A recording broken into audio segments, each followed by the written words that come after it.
Dear students, আলোচনা করছি class 8-এর assignment, ইংরেজি সেকেন্ড পেপারের অ্যাসাইনমেন্ট নিয়ে। তো ইংরেজি সেকেন্ড পেপারের অ্যাসাইনমেন্টে প্রথমেই চেয়েছে এক্সারসাইজ অ্যাট পেজ নং 143, অর্থাৎ 143 নং পেজের এক্সারসাইজ করতে বলা হয়েছে। এখানে এক্সারসাইজে আছে change the following assertive into interrogative, অর্থাৎ অ্যাসার্টিভ সেন্টেন্সকে ইন্টারোগেটিভ সেন্টেন্সে রূপান্তর করতে বলা হয়েছে। তো আমি তোমাদের বইয়ের মাঝে এখানে 1 থেকে 10টা সেন্টেন্স আছে। 1 থেকে 12 পর্যন্ত সংখ্যা লেখা, 2টা সংখ্যা মিস্টেক করছে, 3 এবং 7, এই 2টা সংখ্যা মিস্টেক করছে। তোমরা তোমাদের খাতায় লেখার সময় একটু সাবধানতার সাথে সঠিকভাবে লিখবে। তো আমি শুরু করছি। ইট ওয়াজ এ গ্রেট সাইট, এটা ছিল একটা সুন্দর দৃশ্য। এখন কথা হচ্ছে আমাদের সেন্টেন্সগুলি থাকবে অ্যাসার্টিভ, এই যে অ্যাসার্টিভ, তারপরে এটাকে ইন্টারোগেটিভ করতে হবে। তো আমরা জানি ইন্টারোগেটিভ করলে সর্বদাই প্রশ্নবোধক চিহ্ন দিতে হয়, আর সবার শেষে এটা অবশ্যই আমরা দিব। আর সর্বদাই একটা নিয়ম আছে যে অক্সিলারি ভার্ব অর্থাৎ সাহায্যকারী ভার্ব সামনে চলে আসে, সাবজেক্টের সামনে চলে আসে, তাহলেই ইন্টারোগেটিভ সেন্টেন্স হয়। তবে ট্রান্সফরমেশনের ক্ষেত্রে একটু ব্যতিক্রম, অর্থাৎ কোয়েশ্চেন মার্ক দেওয়া হবে, প্রশ্নবোধক করা হবে, ইন্টারোগেটিভ করা হবে, কিন্তু অর্থের পরিবর্তন হবে না, অর্থ ঠিক রাখতে হবে। যেমন ইট ওয়াজ এ গ্রেট সাইট, এটা একটা সুন্দর দৃশ্য, তো এই অর্থটা ঠিক রাখতে হবে। তো বেশিরভাগ ক্ষেত্রে পরিবর্তন করতে গেলে অক্সিলারি ভার্ব কিছু রুলস আছে, রুলস মেনটেন করে আমরা পরিবর্তন করব। তাছাড়াও যেগুলি রুলসের বাহিরে পড়ে, যে সেই ক্ষেত্রে অক্সিলারি ভার্ব সামনে নিয়ে আসলেই হয়। অক্সিলারি ভার্ব সাবজেক্টের সামনে নিয়ে এসে নেগেটিভ অর্থাৎ নট যুক্ত করে করলেই হয়ে যায়। তো সেইভাবে করা হয়েছে। এখানে অক্সিলারি ভার্বটা ওয়াজ এখানে নিয়ে আসা হয়েছে এবং এর সাথে নট যুক্ত করা হয়েছে। আর সব ঠিক আছে। It a great sight, it a great sight, সব ঠিক আছে। তো কি হলো, ইট ওয়াজ এ গ্রেট সাইট, দৃশ্যটা দারুণ ছিল। Wasn't it a great sight, দৃশ্যটা কি দারুণ ছিল না? এরপর হচ্ছে two, no one can tolerate this, no one কেউ না, ক্যান পারে, টলারেট দিস, টলারেটটা তো সহ্য করা, এটা দিস এটা, এইটা কেউ সহ্য করতে পারে না। তো এটা নেগেটিভ আছে, অ্যাসার্টিভ, এটাকে আমরা ইন্টারোগেটিভ করব। তো নেগেটিভ বাদ দিলেই হয়ে যাচ্ছে, নেগেটিভ বাদ দিলে ইন্টারোগেটিভ করলেই, এইখানে নেগেটিভ যুক্ত করেছিলাম আর এখানে নেগেটিভ বাদ দিয়ে ইন্টারোগেটিভ করলেই হয়ে যাবে। তো রুলসে আছে নো ওয়ানের পরিবর্তে হো, তো হো নো ওয়ানের পরিবর্তে দেওয়ার পর বাকিটুকু ক্যান টলারেট দিস, অর্থাৎ হো ক্যান টলারেট দিস, অর্থ হচ্ছে কে সহ্য সহ্য করতে পারে। এখানে হচ্ছে no one can tolerate this, কেউ সহ্য করতে পারে না। হো ক্যান টলারেট দিস, কে সহ্য করতে পারে, একই কথা, অর্থের পরিবর্তন হয় নাই।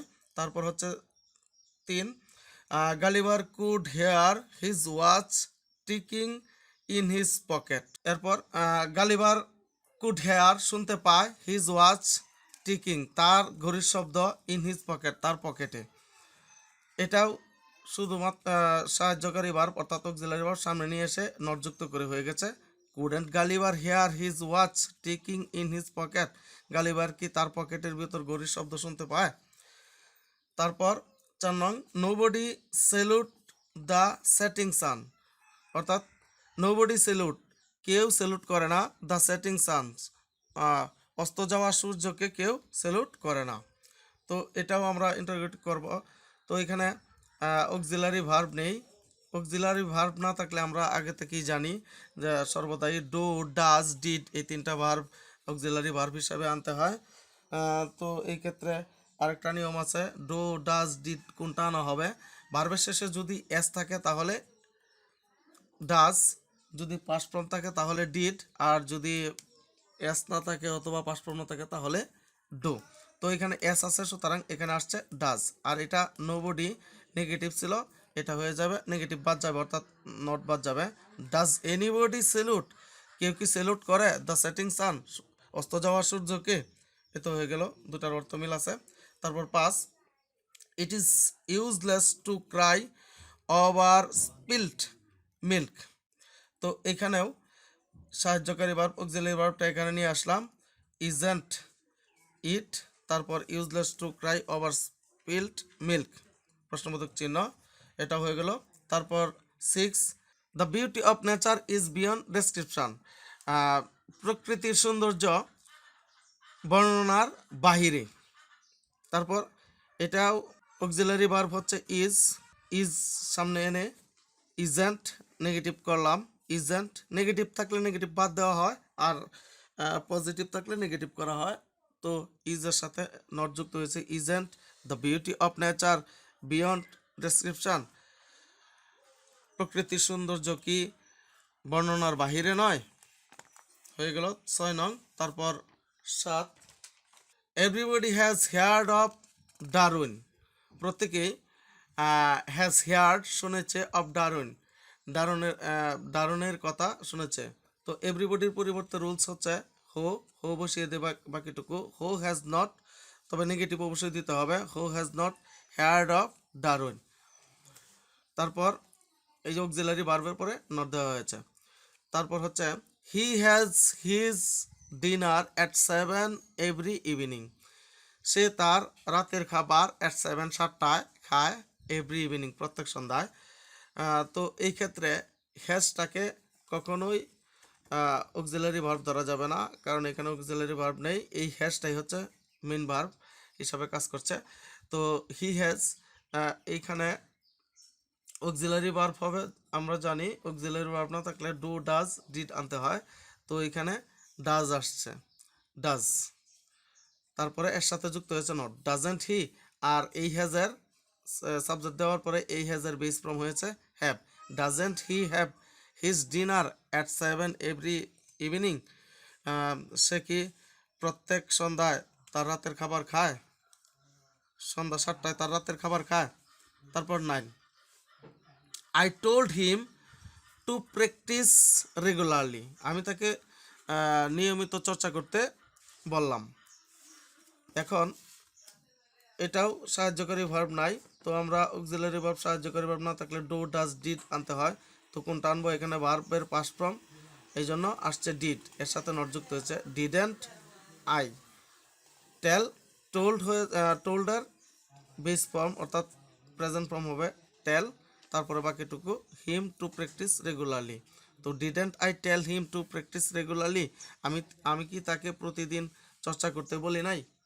তারপর 10, virtue has its own rewards, তো এই ক্ষেত্রে অক্সিলারি ভার্ব হ্যাজ এর সাথে নট যুক্ত হয়েছে হ্যাজেন্ট, ভার্চু ইটস ওন রিওয়ার্ডটা হয়ে গেল। ইতিমধ্যে অ্যাসার্টিভ টু ইন্টারোগেটিভ কমপ্লিট। এরপর তোমাদের অ্যাসাইনমেন্টে চেয়েছে দ্বিতীয় অংশ, suppose you visited a place, মনে করো একটা স্থানে তুমি ভ্রমণ করেছ লাস্ট ইয়ার, না পরিদর্শন করেছো অথবা বেড়াতে গিয়েছো, ঘুরতে গিয়েছো, যাই বলো, লাস্ট ইয়ার গত বছর তুমি একটা স্থানে বেড়াতে গিয়েছো বা ঘুরতে গিয়েছো, ডেসক্রাইব বর্ণনা করো দ্যাট প্লেস, ওই স্থান সম্পর্কে, আনসারিং দ্য ফলোয়িং কোয়েশ্চন, নিচের প্রশ্নের উত্তর দিয়ে। হোয়ার ডিড ইউ ভিজিট, তুমি কোথায় বেড়াতে গিয়েছিলে, হোয়াই ডিড ইউ গো, তুমি কেন সেখানে গিয়েছিলে, হাউ ডিড ইউ গো দেয়ার, সেখানে কিভাবে গিয়েছিলে, হো অ্যাকম্পানিড ইউ, তোমার সাথে কে ছিল, did you like this place, তুমি কি স্থানটি পছন্দ করো, যদি করো তাহলে কেন, আর যদি না করো তাহলে হোয়াই নট, কেন নয়। তো প্যারাগ্রাফটি পড়ছি, তার পূর্বে বলে রাখছি প্যারাগ্রাফটির টাইটেল দিতে ভুলে গিয়েছিলাম, তো তোমরা এই টাইটেলটা দিয়ে দিবে, a place visited or a place that I visited, অর্থাৎ দুইটা থেকে যে কোনো একটা দিলেই হবে। Visiting any important place is truly interesting and exciting. I am very curious to see Mahastangar for many days. Last year, the annual examination was really stressful and After it was over, we 5 friends decided to go for one day outing to Mahastangor. Was the site of Pundronagar and oldest city of Bangladesh. We went to Mahastangor by bus from Mymensingh. There are some elevated places near Mahastangor. These places are known as Vitas, Kundas, Ghosh, and Dhaps. One part of the dried river is known as the Ghat of Konkabuti. There is a museum at Mahastangor. Some images, dice, ornaments, and pots excavated from Mahastangor attracted me most. We saw all these things about our civilization. The Vitas impressed me much. We spent the day at Mahastangor and started back in the evening.